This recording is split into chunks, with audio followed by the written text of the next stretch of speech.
महरंग एक नाम जो हालिया बरसों में बलूचिस्तान के तनाजुर में सुर्खियों में रहा। एक आम खातून से मारूफ समाजी कारकुन तक का सफ़र तय करने वाली महरंग ने मुल्की और आलमी मीडिया की तवज्जो अपनी तरफ कैसे खींच ली। वो महरंग जिनके आस पास 12 लोग हुआ करते थे, अब कभी 10,000 तो कभी 20,000 लोग उनकी कॉल पर इकट्ठे हो जाते हैं। इनकी शोहरत के पीछे आखिर क्या हकीकत छुपी है? क्या वो बलूचिस्तान की अवाम के जायज़ मसाइल की तर्जुमान है या इनकी तहरीक अलहदगी पसंदी के एजेंडे को हवा देने का आला बनी हुई हैं? इनके इंतखाबी बयानिए और बलूचिस्तान के संगीन मामलात पर खामोशियों ने इनके किरदार पर संगीन सवालात उठा दिए हैं। तो आइए इस पर गहराई से गौर करते हैं। अस्सलाम वालेकुम नाजरीन, अनफोल्ड पाकिस्तान के साथ मैं हूँ आपकी होस्ट रोहा भट्ट। नाजरीन, महरंग उस वक्त नुमाया हुई जब इन्होंने बलूचिस्तान में लापता अफराद के मामले को उठाया। इनके वालिद अब्दुल गफ्फार लांगू मुबैना तौर पर 2009 में अगवा हुए और बाद में इनकी लाश बरामद हुई। इन्होंने बलोच यकजहती कमेटी के प्लेटफॉर्म से एहतजाजात की क़यादत की और इस्लामाबाद तक लॉन्ग मार्च किया, जिसने इनकी शोहरत को अरूज दिया। मीडिया ने इन्हें बलोच की बेटी का खिताब दिया और सोशल मीडिया पर इनकी तस्वीर वायरल हुई। इन्होंने दावा किया कि इनकी तालीम के लिए इनकी वालिदा ने अपने कपड़े बेचे थे। ये बात इनके बयानिए को मज़ीद जज्बाती बनाती है। लेकिन क्या ये महज हमदर्दी बटोरने की कोशिश थी? क्या कपड़े बेचकर कोई डॉक्टर बनता है? अगर महरंग वाकई बलोच अवाम की नुमाइंदा हैं तो उनकी जदोजहद के कुछ अहम पहलुओं पर खामोश क्यों हैं? बलूचिस्तान की पसमानदगी और गुर्बत में सूबे का जागीरदाराना निज़ाम और सरदार भी बराबर के शरीक हैं। ये सरदार अपनी ताकत के बलबूते पर ज़मीनों और वसाइल पर काबिज़ हैं और आम बलोचों को बुनियादी हकूक़ से महरूम रखते हैं। तालीम, सेहत और रोज़गार की कमी में इनका किरदार नाकाबिले तरदीद है। लेकिन महरंग बलोच ने कभी इन सरदारों के जुल्म के खिलाफ आवाज़ नहीं उठाई। अगर वो बलोच अवाम की हकीकी तर्जुमान हैं तो ये वाज़ेह तज़ाद क्यों है? क्या वो सरदारों से खौफज़दा हैं या इनके साथ कोई खुफिया समझौता किए रखे हैं? इनकी ये खामोशी इनके मकासद पर शकूक को गहरा करती है। इनके एहतजाज के हवाले से बात की जाए तो ये रिपोर्ट्स भी सामने आई हैं कि एहतजाजी मुजाहिरों के दौरान BLA पुरतशद्दुद अफराद की निशानदही करती है, इन्हें रिक्रूट करती है और इनको ट्रेन भी करती है और फिर इन अफराद को भी मिसिंग पर्सनस के खाते में डाल दिया जाता है। मिसिंग पर्सनस का मामला कुछ छोटा नहीं है, मगर इनकी ये हरकतें इस मसले को गैर संजीदा बनाती हैं। BLA के फंडिंग जो इंडिया से हो रही है वो एक अलग मामला है।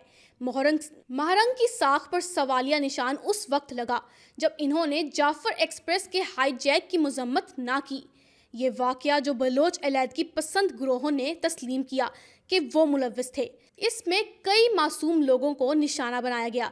एक ऐसी कारकुन जो इंसानी हकूक़ की बात करती हो, उसका इस वाक़े पर चुप रहना हैरान कुन है। क्या इनकी खामोशी इस बात की तरफ इशारा नहीं करती कि वो पुरतशद्दुद अलहदगी पसंद तहरीकों से मुकम्मल तौर पर लाताल्लुक़ नहीं? अगर वो बलोच अवाम की भलाई चाहती हैं तो ऐसी कार्रवाइयों की मजम्मत क्यों नहीं करती? यही नहीं, बलूचिस्तान में पंजाब से जाकर काम करने वाले मजदूरों को BLA ने बेदर्दी से कत्ल किया।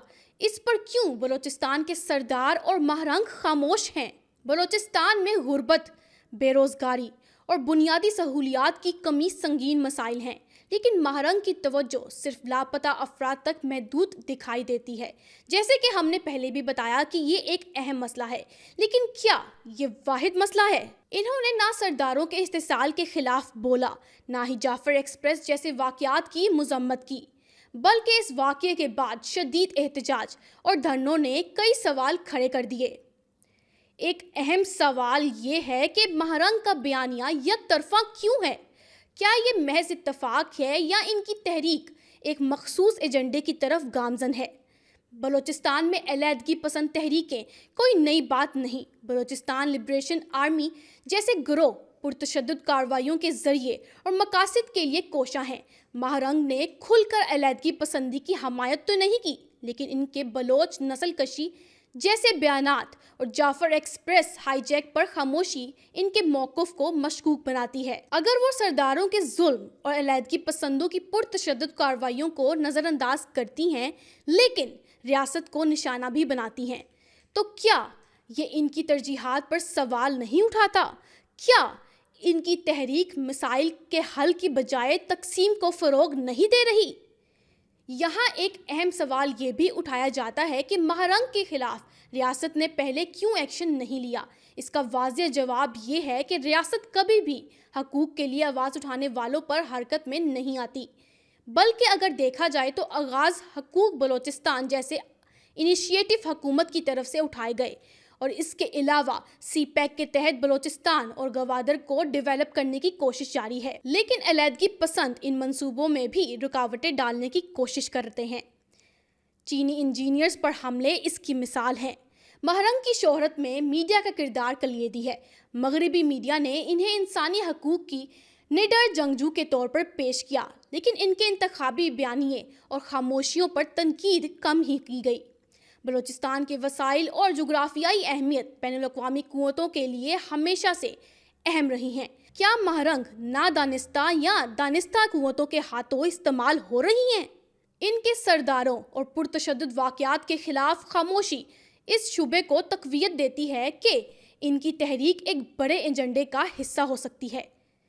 مہرنگ بلوچ کی شہرت ان کی لاپتہ افراد کی جدوجہد سے جوڑی جاتی ہے، لیکن ان کی جدوجہد میں تضادات ان کے کردار کو متنازع بناتے ہیں۔ وہ نہ سرداروں کے ظلم کے خلاف بولتی ہیں، نہ جعفر ایکسپریس ہائی جیک جیسے واقعات کی مذمت کرتی ہیں، نہ BLA کی طرف سے معصوم شہریوں کے قتل پر کوئی بیان جاری کیا۔ کیا ان کی تحریک بلوچ عوام کے لیے ہے یا علیحدگی پسندی کے ایجنڈے کو تقویت دینے کا ذریعہ ہے؟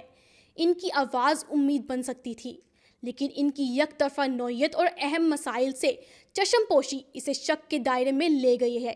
اور پھر مغربی میڈیا کی طرف سے مہرنگ کے لیے نوبل انعام کے لیے نامزدگی کی خبریں اور مہرنگ کی طرف سے اس کی تصدیق کا اعلان بھی بڑے سوال اٹھاتا ہے۔